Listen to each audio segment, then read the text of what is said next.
This is your 2014 Chevrolet Corvette Stingray. This kind of love is never sober, and wandering eyes aren't meant for me.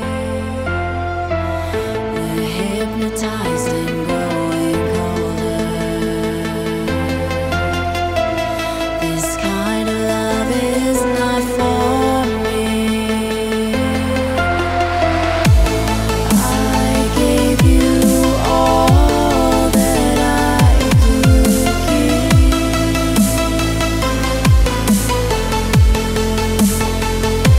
I know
What is going on, everybody? It's MrAeroHD. We are back again here with another episode of Build a Drift to Kill It, and this week we are doing the 2015 Chevrolet Corvette Stingray C7.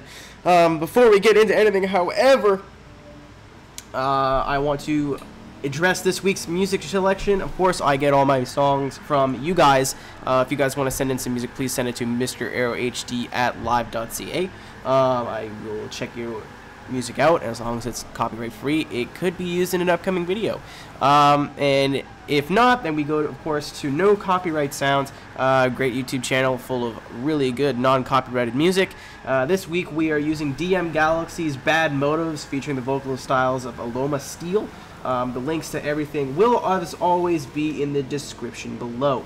Thank you guys for joining me this week. Unfortunately, as you know, the format for the show is that I go tune a car and use it online without trying it first, just to test it and show that tuning is not all that difficult once you get the grasp to it. That kind of switched in Forza 5. I'm still kind of feeling the kinks out to it, because I never really had a passion for this game until recently. Now I'm starting to, enjoy drifting in it and whatever. That's not the point.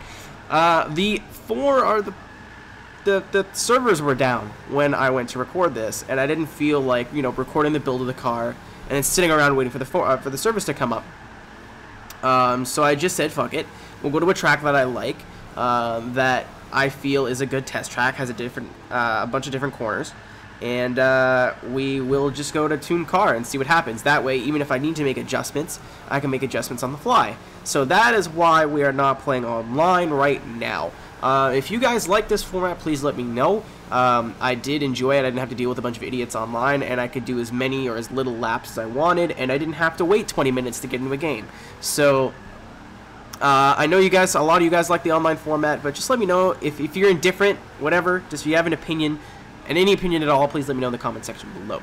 Anyways, off to the car. This car was one that I wanted to do, but I didn't have the Bondron car pack. I recently got it because I had some extra money lying around, which is a lie. I just kind of took it off my credit card. But I wanted to buy the Bentley to use in Fail Race versus the Community, and this happened to be in the same pack, I believe. So I was like, oh, okay, well, we'll do this car then. So this car looks kind of like the Mustang. It looked great from the side, it looks great from one angle, and then the other angle is ass. The Mustang, the back, I think looks really good. I think the side profile is amazing, and the front looks like shit. I think Chevrolet says, okay, we'll do that, but like backwards. Because this car looks great from the front, absolutely stunning, especially with this Hennessy body kit, or Hennessy bumpers that I'm using. Makes it kind of look like a ZR1. But the booty is gross. I don't know what's going on here. I don't know what I'm looking at. It kind of looks like a Camaro just vomited and has very many poo shoots. But, you know, whatever. It is not important. That is what I think about the looks of the car. Anyway, to what's more important, how it feels, how it drives. This car, I thought, would be... I knew it was going to be good, because it's a Corvette. You know, a Corvette just maybe takes a bit more work than, like, a Mustang or a Camaro. But it is, you know, it's not uncommon to see.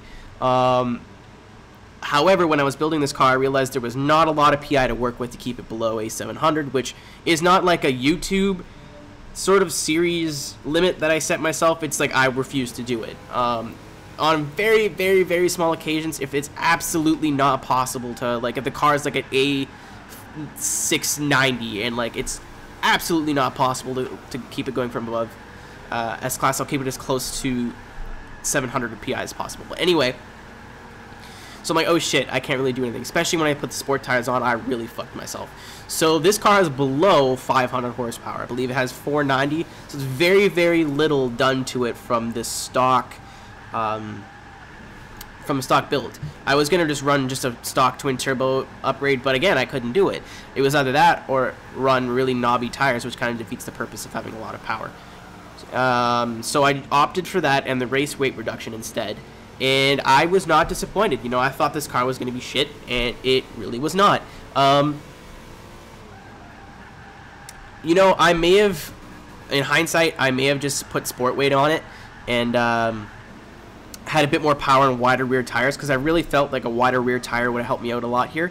I mean, it's kind of weird to say, because you don't think you'd need like 335s, or I think 345 is the tire you can get on this, but I think I was running 305s. I think I would have liked a 315 on here. It would have been really nice. But again, PI limitations, not a big deal. Also, you guys see me doing little tweaks within the video too. I don't know if you guys like that. I think that's cool. But yeah, so I was expecting this to be good, and it was good. You know, my only complaints were the rear never felt planted enough, and again, I think a wider rear tire would have helped that. But there's nothing I could really do about it within my PI limitations. I know there's probably other ways to build this car, but I did want to make sure it had enough power to get around these longer corners, and it did just barely. Again, I'm sure you guys can build it, you know, your own way. Maybe you're comfortable with street tires or whatever, but this is the way I chose to build it, and it turned out pretty good. Like, I would suggest, you know, if you guys don't mind the fact that you have to work a little bit harder, it's not as easy as I thought it was going to be.